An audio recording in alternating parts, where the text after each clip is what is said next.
The Story of the Merchant and the Genius by Andrew Lang.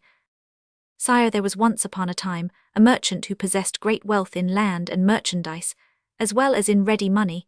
He was obliged from time to time to take journeys to arrange his affairs. One day, having to go a long way from home, he mounted his horse, taking with him a small wallet, in which he had put a few biscuits and dates, because he had to pass through the desert where no food was to be got. He arrived without any mishap, and having finished his business, set out on his return on the 4th day of his journey.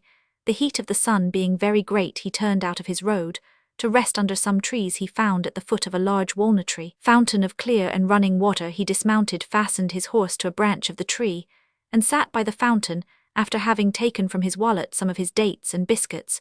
When he had finished this frugal meal, he washed his face and hands in the fountain. When he was thus employed, he saw an enormous genius, white with rage, coming towards him with a scimitar in his hand. "Arise," he cried in a terrible voice, "and let me kill you as you have killed my son." As he uttered these words, he gave a frightful yell. The merchant, quite as much terrified at the hideous face of the monster as at his words, answered him tremblingly, "Alas, good sir, what can I have done to you to deserve death?" "I shall kill you," repeated the genius, "as you have killed my son." "But," said the merchant, "how can I have killed your son? I do not know him, and I have never even seen him." "When you arrived here, did you not sit down on the ground?" asked the genius, "and did you not take some dates from your wallet, and whilst eating them, did not you throw the stones about?" "Yes," said the merchant, "I certainly did so." "Then," said the genius, "I tell you, you have killed my son, for whilst you were throwing about the stones, my son passed by, and one of them struck him in the eye and killed him, so I shall kill you." "Ah, sir, forgive me," cried the merchant. "I will have no mercy on you," answered the genius. "But I killed your son quite unintentionally, so I implore you to spare my life." "No," said the genius, "I shall kill you as you killed my son."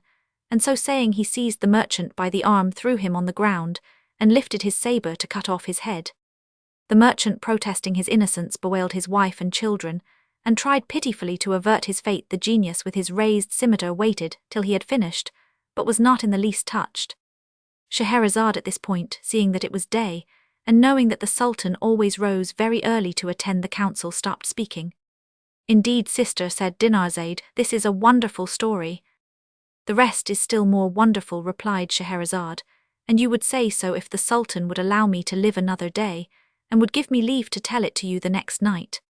Shahryar, who had been listening to Scheherazade with pleasure, said to himself, "I will wait till tomorrow. I can always have her killed, when I have heard the end of her story."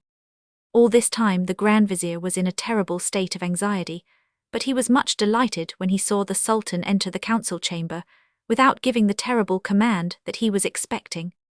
The next morning, before the day broke, Dinarzade said to her sister, "Dear sister, if you are awake, I pray you to go on with your story." The Sultan did not wait for Scheherazade to ask his leave. "Finish," said he, "the story of the genius and the merchant. I am curious to hear the end." So Scheherazade went on with the story. This happened every morning.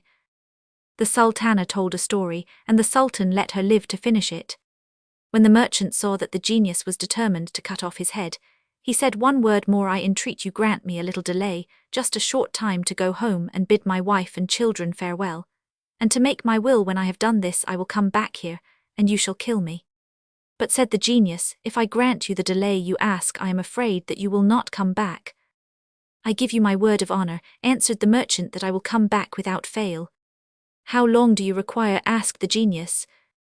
"I ask you for a year's grace," replied the merchant. "I promise you that tomorrow 12th I shall be waiting under these trees to give myself up to you." On this the genius left him near the fountain and disappeared. The merchant, having recovered from his fright, mounted his horse and went on his road. When he arrived home, his wife and children received him with the greatest joy, but instead of embracing them, he began to weep so bitterly that they soon guessed that something terrible was the matter. "Tell us, I pray you," said his wife, "what has happened." "Alas," answered her husband, "I have only a year to live." Then he told them what had passed between him and the genius, and how he had given his word to return at the end of a year to be killed. When they heard this sad news, they were in despair and wept much. The next day the merchant began to settle his affairs, and first of all, to pay his debts, he gave presents to his friends and large alms to the poor. He set his slaves at liberty, and provided for his wife and children. The year soon passed away, and he was obliged to depart. When he tried to say goodbye, he was quite overcome with grief, and with difficulty tore himself away. At length, he reached the place where he had first seen the genius on the very day that he had appointed. He dismounted, and sat down at the edge of the fountain, where he awaited the genius in terrible suspense. Whilst he was thus waiting, an old man leading a hind came towards him. They greeted one another, and then the old man said to him, "May I ask, brother, what brought you to this desert place, where there are so many evil genii about, to see these beautiful trees? One would imagine it was inhabited, but it is a dangerous place to stop long in." The merchant told the old man why he was obliged to come there. He listened in astonishment. "This is a most marvelous affair. I should like to be a witness of your interview with the genius." So saying, he sat down by the merchant. While they were talking, another old man came up, followed by 2 black dogs. He greeted them and asked what they were doing in this place.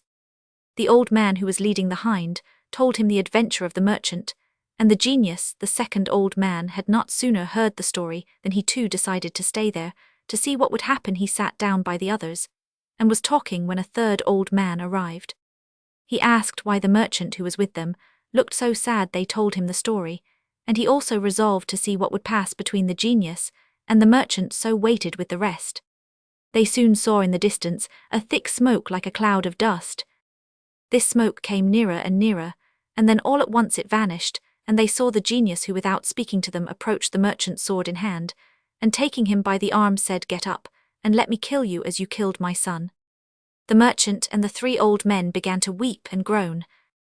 Then the old man leading the hind threw himself at the monster's feet, and said, "O prince of the genii, I beg of you to stay your fury, and to listen to me. I am going to tell you my story, and that of the hind I have with me. And if you find it more marvelous than that of the merchant whom you are about to kill, I hope that you will do away with a third part of his punishment." The genius considered some time, and then he said, "Very well, I agree to this."